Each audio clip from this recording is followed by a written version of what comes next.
Hello दोस्तों, कैसे हो आप सब। उम्मीद करता हूँ आप सब अच्छे होंगे और आपके बोर्ड एग्जाम की तैयारी बहुत अच्छी चल रही होगी। तो दोस्तों यहाँ पर आज हम डिस्कस करने वाले हैं किस तरह से बोर्ड एग्जाम की तैयारी की जाए, किस तरह से मैथ की तैयारी की जाए जिससे कि हम उसमें हाई मार्क्स गेन कर सकें। तो दोस्तों घबराना बिल्कुल नहीं है, आपसे भी बहुत अच्छे मार्क्स गेन किए जा सकते हैं यदि आप इन 40-45 दिन में अच्छी तैयारी कर लेते हैं।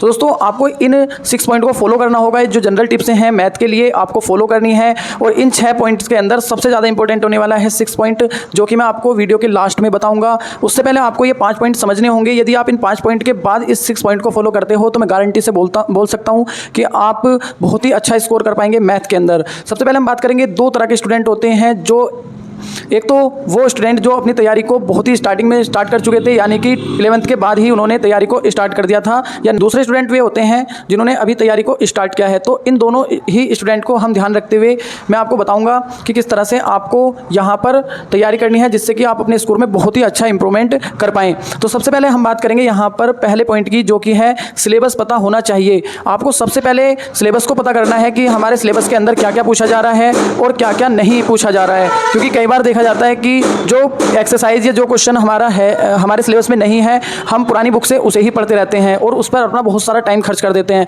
तो उससे इस टाइम बचना है। ये चीज़ अब नहीं करनी है कि किसी भी क्वेश्चन को आप करोगे तो उससे आपको फ़ायदा होगा, आपको नुकसान हो सकता है। यदि कोई क्वेश्चन सिलेबस में नहीं है तो अभी आप उसे बिल्कुल स्किप कर दें और सबसे पहले आप पता करें कि हमारा सिलेबस क्या है। तो उसके लिए आपको या तो न्यू NCERT बुक्स को देखना चाहिए, या फिर इसके अलावा आप गवर्नमेंट की एक साइट होती है जो कि आप जाके सर्च कर सकते हैं गूगल पर UPMSP। इस साइट पर जाने के बाद आपको सिलेबस का पता चल जाएगा, वहाँ से भी आप सिलेबस डाउनलोड करके अपना सिलेबस एक बार अच्छे से देख लें। उसके बाद दूसरा पॉइंट है चैप्टर वाइज सारे फॉर्मूले याद करो। जितने भी चैप्टर जिस भी चैप्टर को आप प्रैक्टिस करना चाहते हैं, जिस चैप्टर से आप अपनी तैयारी को शुरू करना चाहते हैं, सबसे पहले अपनी कॉपी पर उसके सभी फॉर्मूलों को नोट कर लें, उन फॉर्मूलों को आप लिख लें जिससे कि आपको पता चल जाए कि इस चैप्टर में इतने फॉर्मूले हैं और ये फॉर्मूले हम यहाँ पर अप्लाई करने वाले हैं। और फिर आप जब क्वेश्चन को प्रैक्टिस करें तो जिस क्वेश्चन में फॉर्मूले का यूज़ हो रहा है उस फॉर्मूले को वहाँ पर जरूर लिखें, उस क्वेश्चन के सॉल्यूशन के अंदर फॉर्मूले को जरूर लिखें, उससे बचे ना, जिससे कि वो आपके दिमाग में सेट हो जाएगा। उसके बाद आता है तीसरा पॉइंट, कॉन्सेप्ट क्लियर करो। तो आपको तीसरे पॉइंट में कॉन्सेप्ट क्लियर करना है। जिस भी क्वेश्चन की आप प्रैक्टिस कर रहे हो तो सबसे पहले उसका कॉन्सेप्ट क्लियर करो, और उसका कॉन्सेप्ट क्लियर करने के लिए आप एग्जाम्पल की हेल्प ले सकते हैं या उसके सॉल्यूशन भी आप देख सकते हैं। सॉल्यूशन आपको गूगल पर, यूट्यूब पर, कहीं से भी आप सॉल्यूशन देखें और उसे पहले क्लियर करें, फिर आप उसके बाद उसको प्रैक्टिस करें। ज़्यादा टाइम किसी भी क्वेश्चन को ना दें। उसके बाद आ जाता है पॉइंट नंबर 4, क्वेश्चन को समझो। आपको पॉइंट नंबर 4 के अंदर क्या करना है, क्वेश्चन को समझना है। कई बार ऐसा होता है हम क्या करते हैं, क्वेश्चन को पढ़ लेते हैं और उसका सॉल्यूशन करने लग जाते हैं और हमें पता ही नहीं होता कि क्वेश्चन के अंदर पूछा क्या जा रहा है। तो आपको करना क्या है, क्वेश्चन को पहले अच्छे से पढ़ना है, फिर उसे समझना है और उसमें क्या हमें ज्ञात करना है, क्या दिया है, इन सब चीज़ों पर ध्यान देते हुए क्वेश्चन का सॉल्यूशन करना है। उसके बाद आ जाता है पॉइंट नंबर 5, NCERT से प्रैक्टिस करो।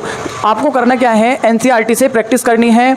और NCERT यदि आपने कर ली है, NCERT की तैयारी आपकी पहले से ही हो चुकी है, तो आप कोई भी रेफरेंस बुक यूज़ कर सकते हो, जैसे कि RS अग्रवाल को यूज़ कर सकते हो या RD शर्मा का आप यूज़ करके वहाँ से प्रैक्टिस कर सकते हो। ये यदि आपने NCERT की जितने भी क्वेश्चंस हैं उनको प्रैक्टिस कर लिया है तो उसके बाद ही आपको यूज़ करनी है।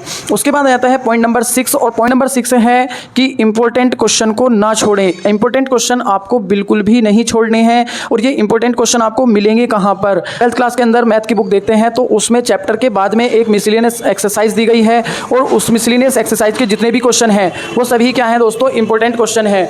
और यदि आप उन इंपॉर्टेंट क्वेश्चन को वहाँ से प्रैक्टिस करते हो तो उनसे बाहर क्वेश्चन नहीं पूछा जाता है। साथ ही मिसलेनियस के आपको एग्जाम्पल भी हल करने हैं और एक्सरसाइज को भी हल करना है।